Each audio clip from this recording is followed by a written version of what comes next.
Daniela Witten switched her major from foreign languages to stats and never looked back. The University of Washington researcher has been recognized on the Forbes 30 Under 30 list for her work in customizing medical therapy by analyzing gene data. Through machine learning, she is transforming the data we all carry inside us and transforming how we'll all care for ourselves in the very near future. That's why Daniela Whitten joins our exclusive list of the innovators. I'm Hanson Hosein. Welcome to Forbes.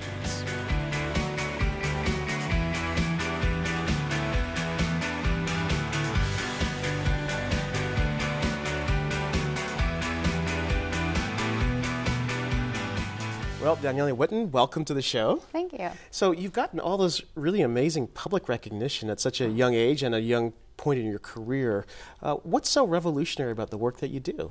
Well, those recognitions are certainly an honor, but I feel like I'm really lucky to be working in an area that's really taking off right now. So my research involves developing machine learning methods to analyze big data, and big data refers to the massive amounts of information that are now being generated in lots of different areas of science and industry. So for instance, a cancer researcher is now able to sequence an individual's tumor genome in order to understand what are the DNA mutations that are responsible. So that's a lot of data coming from our body then, right? Like from that genome, how much data are we talking about? Yeah, so that's a lot of data. You know, your genome is 3 billion base pairs, so 3 billion letters A, T, G, or C. That's sure a lot of information. And this type of big data isn't just limited to biology. There's also this type of data coming in every day at Amazon and at Google and at lots of different companies worldwide, but also a lot of them here in Seattle. And so the question is really, how can we develop techniques to make sense of these massive amounts of data and to transform it into really useful information? Because I've heard a lot about big data. That's the real sort of development that everybody's talking about. All businesses want to be in big data. Because of all these devices we've got all this stuff being generated, but there's no real way to make sense of it right now. Right. Yeah. So the idea is that 10 years ago, we didn't have nearly as much data as we had today, but now today, across all different areas, we have these massive amounts of data, and people used to think if only we could collect the data, then we'd be able to answer really important questions. But it turns out that there's a missing link, and that missing link is the statistical techniques that are needed in order to convert that data into information. And so like one example is you know, if you're Amazon and you're trying to, based on where a person clicks on the website and what that person buys, you want to make a recommendation for what other items they might want to purchase. There's a massive amount of data that Amazon collects every day, but streamlining that into a successful algorithm that can really effectively predict what that person is going to want to buy is not so straightforward. So why didn't you go work for Amazon or Facebook or Google? Why health? Why biology? Well, I think there's a lot of really interesting questions in biology right now. So I'm not an experimental biologist, but experimental biologists have developed these incredible techniques in the last 10 years that make it possible to go into a tissue or even to an individual cell and understand what's really happening on a molecular level. They can obtain billions of measurements for what molecules are present in a tissue or in a cell. And people used to think it would be really easy once we got this data to really understand sort of fundamental biological insights. But it turns out, again, it's not so easy because the statistical methods needed to understand this data just aren't there yet. And I want to help solve that problem because there's so much potential to really answer fundamental questions. So I'm just showing a little bit of graphic that you used at your TEDx UW talk last year. You know, what's different now? If we are actually able to use this data properly, how does that change how we, say, care for a woman with breast cancer? Yeah. Well, so the idea is that you know, people used to think that there was just one disease called breast cancer. And then people realized actually there's a few types of breast cancer, where on a molecular level, there can be different cancers, different breast cancers that look the same to a clinician, but if you sort of look at things on a molecular level, there's heterogeneity in breast cancer. And so that means that it's different for everybody. Right. Well, so initially people thought maybe 5 years ago that maybe there's like 4 types of breast cancer. And so if a lady comes into the clinic with breast cancer, we just need to figure out what type of breast cancer she has, and then we can give her the ideal treatment based on that type. And so people spent a lot of energy trying to characterize these different types of breast cancer and figure out how to treat each one.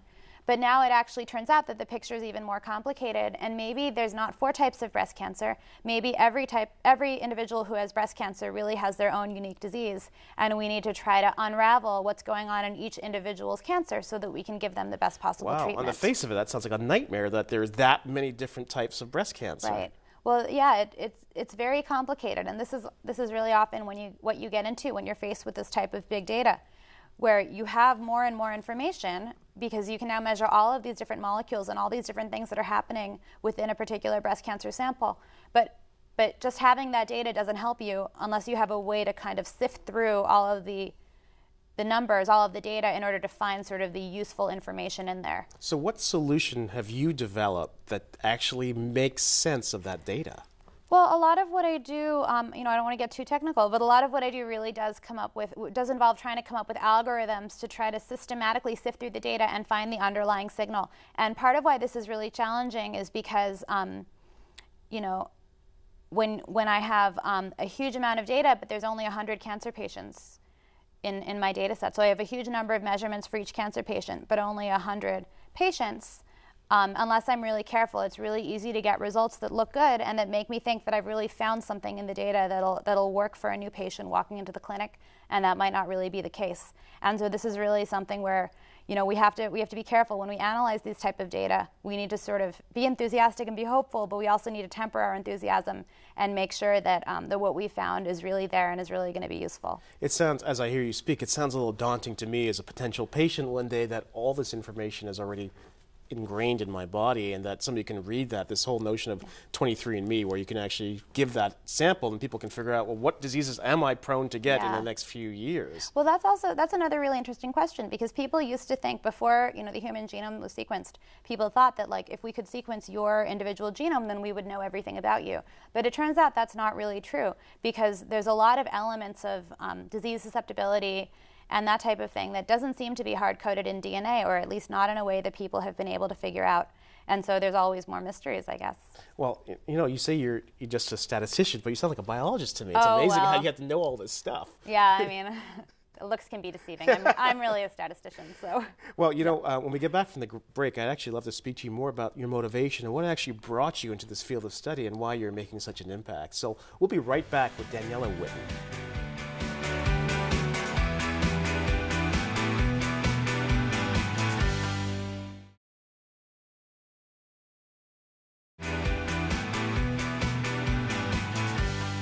We're back with University of Washington's Daniela Whitten.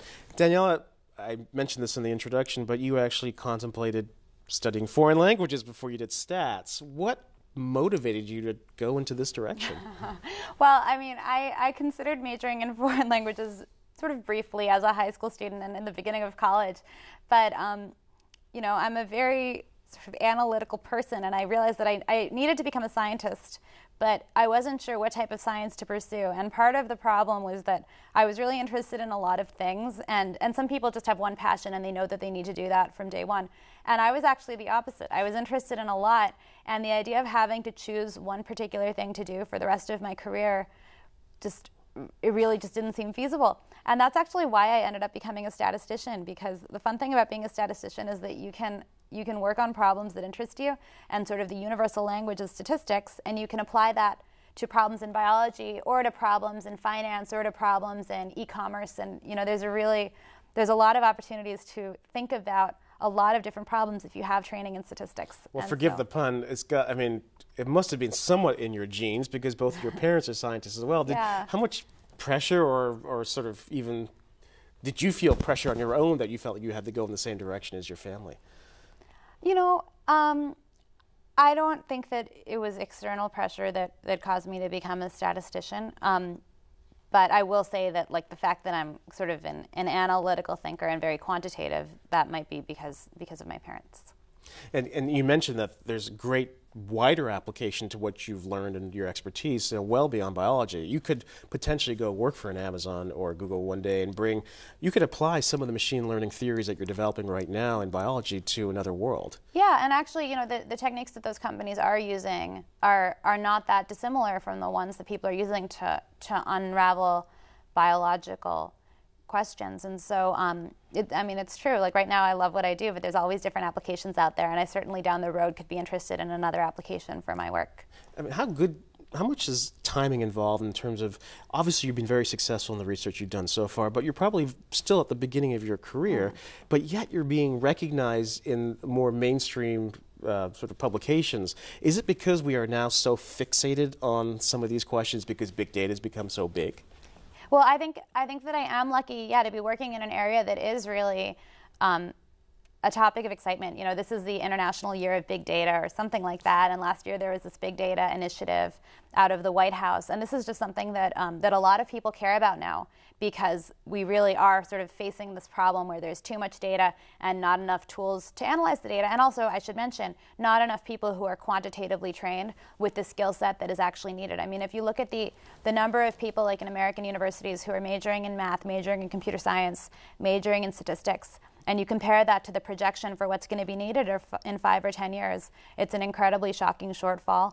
And so, you know, this is a great area to be in now. Yeah, no, I have a 5-year-old daughter, and I'm thinking, how do we make sure, first of all, she's not veered away from the sciences? But it seems to me, even with my own students, that statistics is actually almost a fundamental skill these days. Yeah, statistics really is a fundamental skill. And just as one example, you know, I collaborate with biologists at University of Washington, and these people are trained as biologists, and they're wonderful, wonderful biologists, but they are also becoming incredible, many of them are already incredible statisticians and incredible data analysts, because they're seeing in their own labs and in their own research an amount of data that, you know, they just need to be able to handle.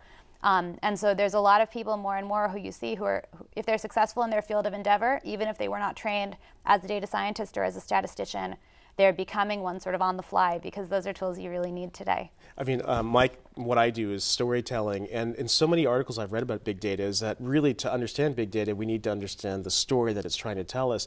Do you believe that, despite the fact that you're a statistician, that you're actually also telling a story behind the data? Well, that's an interesting question. So one of the things you worry about as a statistician is called overfitting, where you worry that sort of you're trying too hard to tell a story and you come up with a story that's not there. So I try to only tell stories if I'm sure that they're true.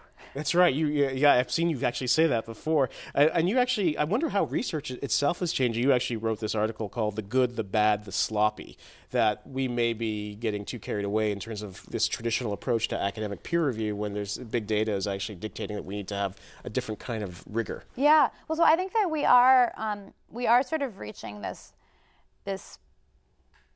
problem in a lot of areas of biology where, like, traditional peer review. So if I write a paper as a researcher, I send it to a journal, and 2 or 3 peer reviewers who are sort of my colleagues, but they're anonymous to me, and these can be colleagues anywhere in the country, anywhere in the world, evaluate my paper and decide if it should be published. And the problem is that in a lot of areas of science, and biology is one example, it's really hard to find 2 or 3 people with the expertise to evaluate my entire paper, because maybe this paper, some biologist with some particular skill set did the experiments, and some clinician with some particular skill sets got the samples from patients that were used in order to do those experiments on, and then I, as a statistician, analyzed the data. And there isn't really, maybe a computer scientist was involved in processing the data. It's really hard to find experts who can actually evaluate the entire paper, because such a very broad set of skills is often required in order to write a paper like that. Similarly, a very broad set of skills is needed in order to assess the quality of the paper. I'm going to cut back to you on that thought when we get back from our break. We'll be right back with Daniela Whitten.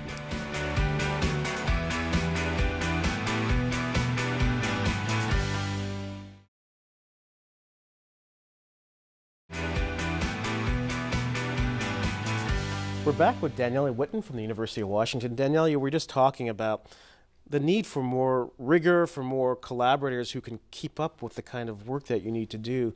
You spent a lot of time at Stanford, and then you came to Seattle and the University of Washington, which might seem a bit of an unusual move. Why didn't you stay at Stanford or go back east where your family is?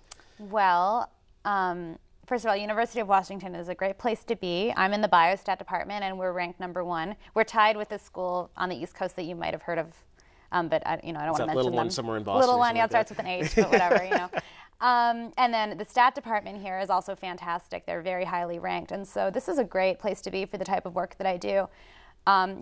When you live on the West Coast for 10 years, you really don't want to leave it, and so University of Washington was a great choice. I think there's a bit of a second status sort of complex Seattle has, especially in relation to the Bay Area. And you came here, you actually brought your husband with you, and he opened the Facebook office when he was still with Facebook. And it's sort of like, oh, we're a satellite of the Bay Area. So when somebody with your focus comes to the University of Washington, you're thinking, wow, that's good. That maybe we're in the big time now. Yeah, well, we definitely are in my field. I mean, I mentioned our stat and biostat departments at University of Washington are great. The computer science department here is just an incredible department. There's great genome sciences. And so sort of all of the relevant fields that sort of I need to have like a successful research ecosystem are really wonderful at University of Washington. But you know, Seattle is a great place to live too, and that definitely factored into the decision. Well, that's good to hear. So when you say that you've got the expertise you need for the work that you do in those various departments, what's the culture of collaboration like for the kind of work that you actually need to accomplish? So there's a wonderful culture of collaboration here at University of Washington, and I think that honestly part of it is the fact that we're a public university and maybe we don't have the resources to throw around, and so everyone's kind of working with limited resources, and so we've got to make the most of our expertise and sort of pool it by collaborating with other people. And so this is really, it's just such a wonderful place to be faculty. And from a funding point of view, given the challenges this particular universities face and higher education generally, how are you able to find the resources you need to get things done? Yeah, I mean, you know, I have funding from external sources, and some of my funding comes from the state.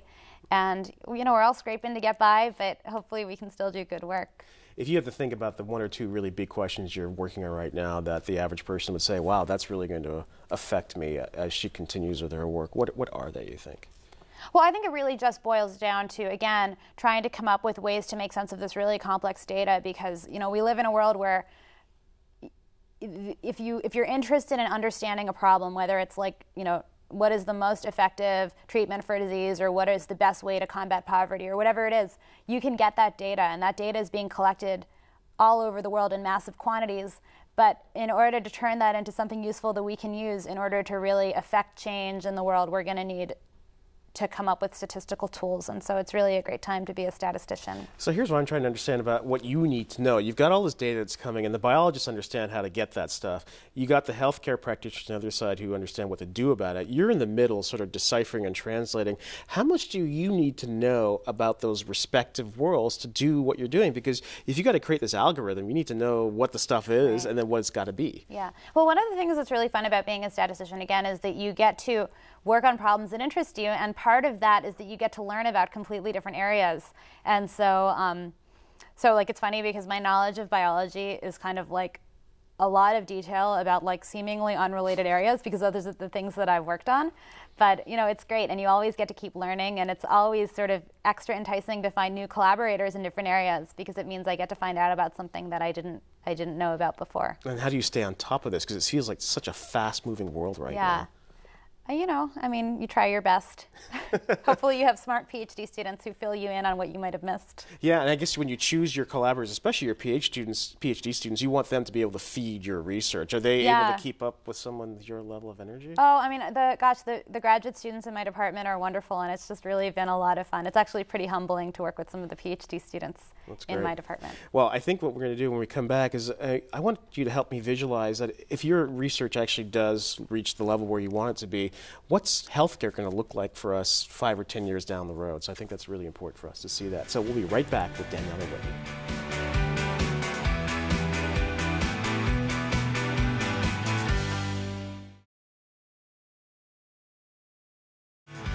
Four Peaks is made possible by generous support from the Museum of History and Industry and from Weber Shandwick. We're talking about health, genes, and stats with Daniela Witten. Daniela, we're looking at the future, and we're also looking at our healthcare system. As you're being able to use this big data to figure out how each of us are unique and then actually sort of customize that therapy, what do you think 5 to 10 years down the road, what will healthcare look like for us? Well, I can't tell you what it will look like, but I can tell you what the goal is. And the goal really is just to be able to predict and diagnose in a more targeted way. So for instance, you know, there might be some particular type of cancer that's really rare in the general population, but wouldn't it be really great if I could figure out, or if someone could figure out, you know, which people are really at risk for that particular disease, so that we can, for instance, do screening more proactively for that subset of people. And another example is, you know, like prostate cancer. Like it's very well understood that a lot of people have prostate cancer, and that it isn't always necessarily the best strategy to go in and treat it. But unfortunately, we don't right now have great ways to know which cases really need to be treated very aggressively and which ones don't. And so the vision is that in 5 or 10 years, we're going to have a better understanding and therefore better ways to treat patients. I talked to Leroy Hood from the Institute for Systems Biology recently, and he said that based on some of the things you just mentioned, we're moving away from a health care sort of reactive system to a much more proactive wellness system. That if we know that this stuff's already in our genes, that we can actually change our behavior along the way. How much does your work figure into that as well? Well, I think, this all just, again, is just going to boil down to the idea of big data. And I think that is what Leroy was referring to, where there are just these massive amounts of data. I mean, the data that we have are unlimited. And if only we could sift through it a little bit more effectively, we could figure out, for instance, like, you are really at risk for this one disease, so you should do this special thing that we don't recommend for other people, but for you it really makes a lot of sense. And that's really the goal, and I think that's what he was referring to. And this really, if it does come to fruition, this is going to be affecting sort of all aspects of how we think about health and wellness. That seems really hopeful to me. Because you've been identified as this innovator, innovation is really about sort of having no boundaries and thinking about the future. If you were free of all obligations and restrictions, what would you do right now? Oh, I would, I'd be at work in my office. So you're living the dream is what you're saying. No, I mean, I truly do love what I do. And that's honestly one of the things that's so wonderful about being a professor is that, I'm paid to do research, and I do the research that I want to do. And if I weren't interested in it, I would be doing something else. So I really just feel lucky almost all of the time. Well, I think you've truly done a good job of explaining how your passion is actually going to benefit us all. So I wish you the best of luck with your work moving forward. Daniela Witten, healthcare pioneer, thank you very much for joining us, and thank you all for joining us here at Four Peaks. If you want to find out more, extend your reach at fourpeaks.org. I'm Hanson Hosein.